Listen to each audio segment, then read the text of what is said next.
Everyone, स्वागत है एक बार फिर से हमारे एक और नए वीडियो में। उम्मीद है कि ये वीडियो आपको पसंद आने वाली है, क्योंकि इस वीडियो में मैं जायसवाल फैमिली की झूठ को एक्सपोज करूंगी। कंटेंट के नाम पर ये लोगों को सिर्फ और सिर्फ झूठ परोसते हैं। थंबनेल टाइटल के द्वारा लोगों को बेवकूफ़ बनाते हैं। दीपक जायसवाल की शादी में आखिर में अमित के घर वाले क्यों नहीं आए? आपके भी मन में बहुत सारे सवाल होंगे और आपने पूछे भी हैं बहुत सारे लोगों ने इनके कमेंट में कि आखिर में तुम्हारे घर वाले क्यों नहीं आए। जाहिर सी बात है, दो उस घर के दामाद हैं तो वो तो रहेंगे ही रहेंगे, लेकिन फैमिली वालों को चाहिए कि उन बेटियों के ससुराल वालों को जाकर इज्जत से न्योता दिया जाए और उनको इज्जत से बुलाया जाए। उस घर में दो बूढ़े सास ससुर रहते हैं और एक इनके बड़े भाई और भाभी रहते हैं और उनके दो बच्चे रहते हैं, लेकिन उनमें से कोई किट्टू रानी का सफाई आया है कि इनके ससुराल वाले क्यों नहीं आए, इनके जेठ जेठानी क्यों नहीं आए। सास ससुर बूढ़े हैं तो जेठ जेठानी को तो बड़े होने का फर्ज निभाना चाहिए था। तो जाहिर सी बात है कि दोनों तरफ से ट्रोलिंग का सामना करना पड़ेगा, इधर भी और उधर भी। उनसे पूछे जाएंगे कि आखिर में आप क्यों नहीं गए, जाना चाहिए, और इधर पूछा जाएगा कि आपने बुलाया क्यों नहीं।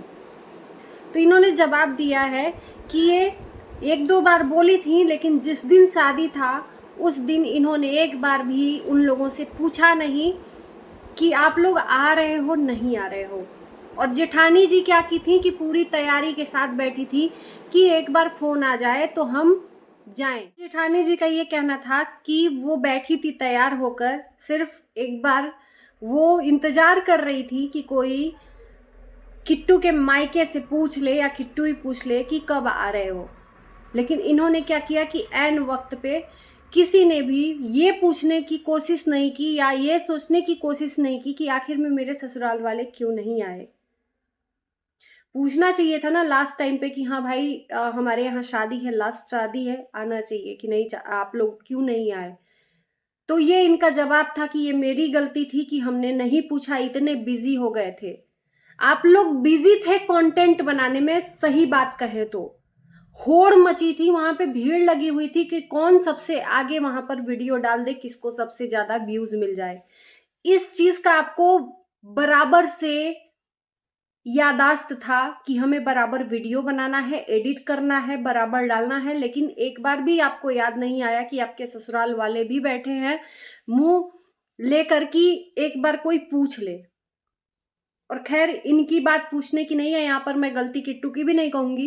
किट्टू के मायके वालों को पूछना चाहिए था, जिसकी शादी थी उनको पूछना चाहिए था एक बार फोन करके कि आखिर आपने क्यों नहीं यहाँ पर आप क्यों नहीं आए। क्या ये फर्ज माँ बाप का नहीं बनता है? माँ बाप अपना एक रिलेशन बनाते हैं, रिश्तेदार शादी विवाह में इसीलिए बनता है कि आएगा। तो ये माँ बाप की गलती है कि माँ बाप को एक बार पूछना चाहिए था किट्टू अमित के घर में, लेकिन इन्होंने किसी ने भी नहीं पूछा। दोनों बेटे तो कंटेंट बनाने में लगे हुए थे, घर जवाई बन के। एक 20-25 दिन से बना था और एक उसके बाद आया था। इनको अपने घर से ज्यादा अपने ससुराल में रहने की चिंता है, जहां पे बीवियां वहीं पर उनके हस्बैंड। बीवियों से ही अलग नहीं हो सकते, कहने की बात तो यही है। लेकिन आते वक्त ये अपने जो भाभी हैं, नई भाभी हैं, उनको समझाकर बेहतरीन तरीके से आई कि आप सास ससुर की अच्छे से सेवा करना, अच्छे से रहना। तो वहीं पर इनसे भी लोगों ने सवाल पूछे कि आपने कितना सास ससुर की सेवा कर ली है। सेवा करने के नाम पर तो आपने जीरो भी नहीं किया है अपने सास ससुर के ऊपर। और सेवा करने की बात रही तो इनकी जो भाई भाभी गांव पे रहते हैं, उन्हीं लोगों ने प्रॉपर सेवा की है और कर रहे हैं। तो पहले खुद सेवा कर लो, फिर अपने भाभीियों को ज्ञान देना। वहीं पर एक छोटी भाभी है, उनसे कुछ ऊंच नीच हो जाता है तो ये लोग थोड़ा भी छोड़ते नहीं है उसके पीछे पड़ने से, इतना उसके पीछे पड़ जाते हैं। यहीं पर बात करेंगे कोमल विनय की फिर से। कोमल विनय से पूछा गया कि आपने अपनी भाभी को मुंह दिखाई क्यों नहीं दी, क्योंकि तीनों नंदों ने तो एक से एक बढ़कर गोल्ड गिफ्ट किया, मुंह दिखाई दी। किसी ने ईयररिंग दिया, किसी ने रिंग दिया, किसी ने लॉकेट दिया। सब ने एक से एक बढ़कर अपना कंटेंट बनाने के लिए दिया, क्योंकि वो जो देंगे उससे अधिक उनका कंटेंट से निकल आएगा, है ना। तो उन्होंने एक से एक अपना नाम करने के लिए नई बहू को दिया। वहीं पर विनय कोमल से पूछा गया तो विनय कोमल का कहना था कि भाई हम जब बहू बनकर आए थे तो हमारी जेठानी ने मुंह दिखाई, हमें नहीं देती, जिठानी ने नहीं, और हम तो उनसे छोटे हैं देवरानी, तो हम कैसे दे सकते हैं, दिल बड़ा होना चाहिए। कोमल ने कहा, ये बात मैं भी मानती हूँ कि देखो ऊंच नीच और छोटा बड़ा नहीं देखा जाता है, आपका दिल है, अगर आपको लग रहा है, आपको खुशी है कि नहीं मुझे भी देना चाहिए, मैं भी दूंगी खुशी से, तो आप जरूर दो, उसमें छोटा और बड़ा होने की कोई जरूरत नहीं है। लेकिन यही पर दांज की बात है कि अगर आपके लिए नहीं हो रहा है तो आपको भी कोई हक नहीं बनता है कि आप उससे उम्मीद रखो। जब उसकी जेठानी ने नहीं दिया तो वो तो छोटी है, उससे तो उम्मीद भी नहीं रखनी चाहिए, वो तो खुद अपनी जेठानी को उतार रही है।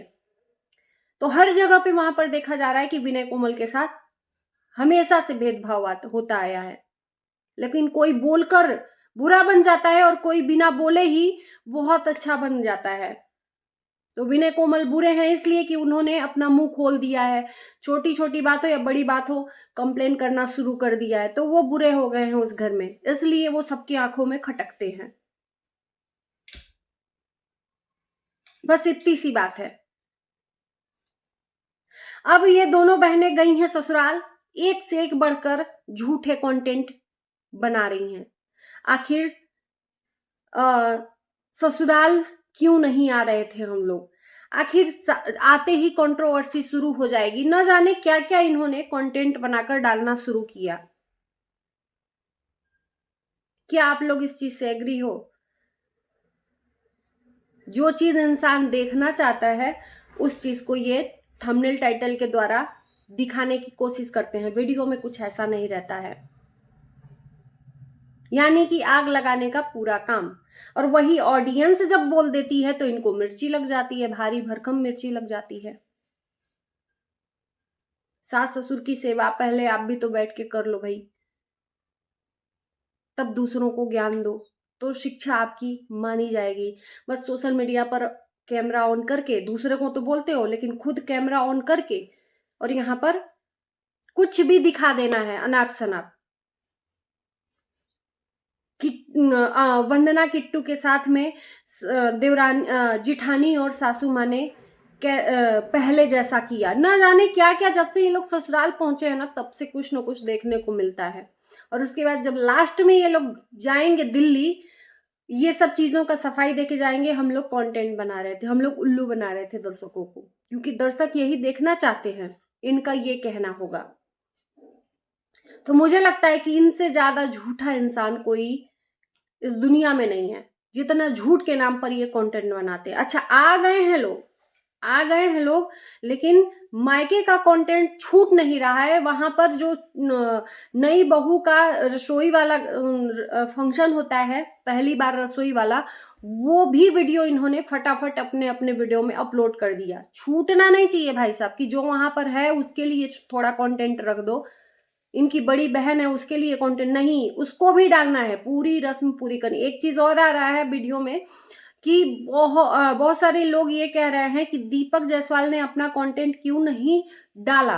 तो ये कहा जा रहा है कि अमित किट्टू ने दीपक जायसवाल की शादी में पैसे दिए हैं, तो उस पैसे को वसूलना है, तो सबसे पहले ये कंटेंट अमित किट्टू का होता है। अब इस बात में कितनी सच्चाई है ये मैं नहीं जानती, क्योंकि ये आप ही लोगों में से कुछ लोग बोल रहे हैं। दीपक जायसवाल को वहीं पर ट्रोलिंग का सामना करना पड़ रहा है कि अपनी बहू, अपनी जो नई नवेली दुल्हन है, उसको भी आप नंगा करके सोशल मीडिया पर नचवाने लगे हो, अपनी बहनों के गुलाम बनकर। और मुझे लगता है कि ये बात सही है। कोमल भी आई थी उस घर में, लेकिन इस तरह से नहीं होता, लेकिन इस नई बहू को इस तरह से यूज किया गया है, इस जायसवाल फैमिली ने इस तरह से यूज किया है वीडियो में कि निचोड़ लिया है पैसा। एक नई नवेली दुल्हन का ठीक से चेहरा तक नहीं दिखता है, यहाँ पर अंग भी दिखा दिया गया है, उसका पेट भी दिखा दिया गया है, कहीं कुछ कहीं कुछ। इन लोगों को थोड़ा भी सेंस नाम की चीज नहीं है, इतने गिरे हुए लोग ये हैं। तो चलिए दोस्तों, ये वीडियो यहीं करते हैं एंड। आपको क्या लगता है जरूर कमेंट बॉक्स में आप लोग कमेंट करना। Bye bye.